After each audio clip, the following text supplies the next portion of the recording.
art exhibit, all in hopes to provide the human side of war. The 19's Andy Choi joins us with more on the rise of the fallen. Andy. Eric, a picture may be worth 1,000 words, but these images of Wisconsin's brave soldiers and Marines could leave those viewing the work speechless. You know, one box at a time is very powerful, but as we were installing it, every time we installed a row, it just felt bigger and bigger and bigger, and to me it feels bigger than what it really is. Maybe you've heard their names, read about where they lived or how long they served, but artist Andre Farella's work, The Rise of the Fallen, is more about a higher connection. The subtlety, I think, is what the power is. It's like they're almost there and they're almost not there. It's almost so real that you can almost talk to them. All 101 Wisconsin servicemen and women who gave their lives in Iraq and Afghanistan are honored in what Farella calls spirit boxes. The milky, translucent plexiglass box is what creates the three-dimensional effect for each of the soldiers' photographs. His idea was to sort of give the sense that they're on the other side looking to us. Each face on display offers those that are looking a chance to go beyond names and statistics and find themselves closer to the human side of war. People are going to bring all sorts of different ideas to the exhibit, different perspectives, political perspectives, but we want people to focus on the individuals and the men and women who did give their lives for some ideals. I hope that the public honors them and commemorates them for who and what they've done for us. Farella says each spirit box takes hours to create from start to finish. The display will eventually travel around the state, but Farella says his ultimate goal is to create spirit boxes for all of the American servicemen and women who have given their lives. That number is at 5,521. Andy, did they mention how maybe the families of the service members are reacting to this? A lot of the families have seen the piece. Eric Farella tells us for many it's still incredibly difficult to come to terms with the exhibit's emotional message, but many of the families are telling Farella that it's helping to bring some sense of closure to see their loved ones through those spirit boxes. All right, News 3's Andy Choi reporting. Andy, thank you very much. The Rise of the Fallen on display at the Wisconsin Veterans Museum on 30 West Mifflin. That's just off the square in Madison. You can check it out through October 31st.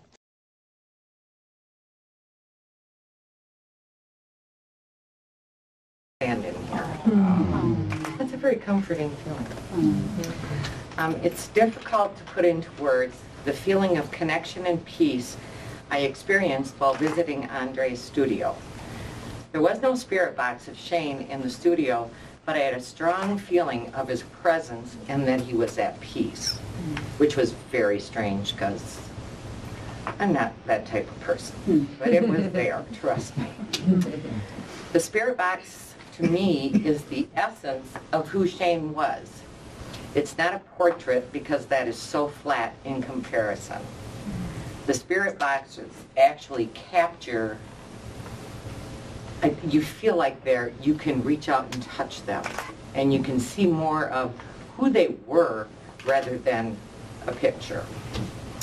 I wholeheartedly have supported Andre's effort since I heard about it, and I'm very grateful to him and to Linda for taking on such a heartfelt and difficult project. I know it has also been a very touching experience for you.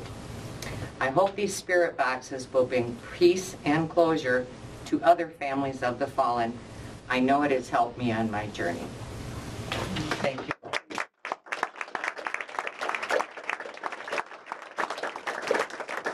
My name is Jack Bergman. I'm a World War II vet, spent 3 years in World War II. Our battleship led the fleet into Tokyo Bay when the war ended, September 2nd, 45. A magnificent creation. It's a great memory to those that gave their life for the country, whether man or woman.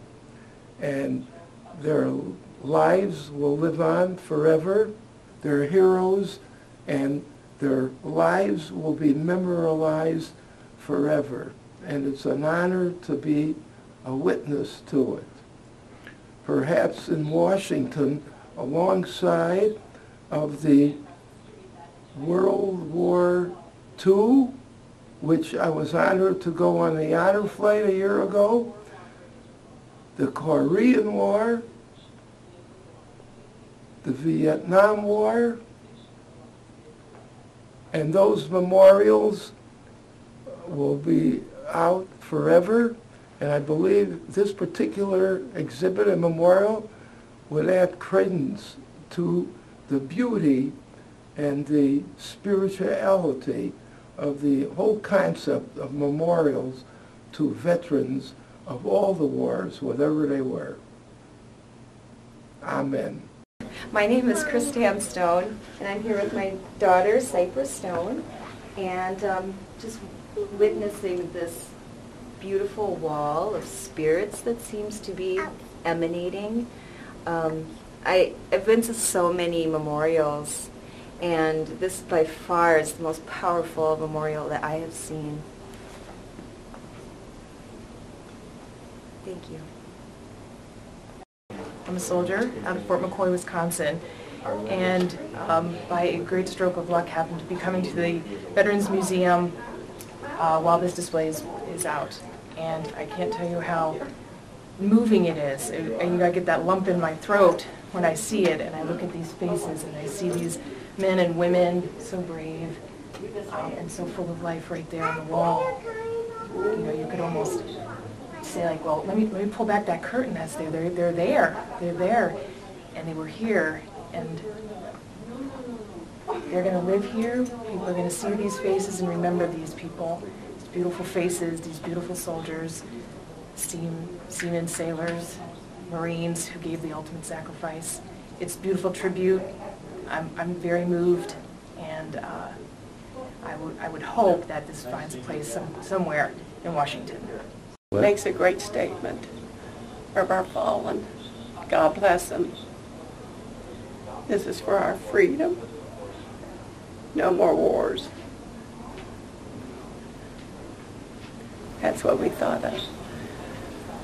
World War II is going to be the end. We're still fighting. These are the true heroes. Americans should be so proud. No more wars for good. Our young has been taken from us.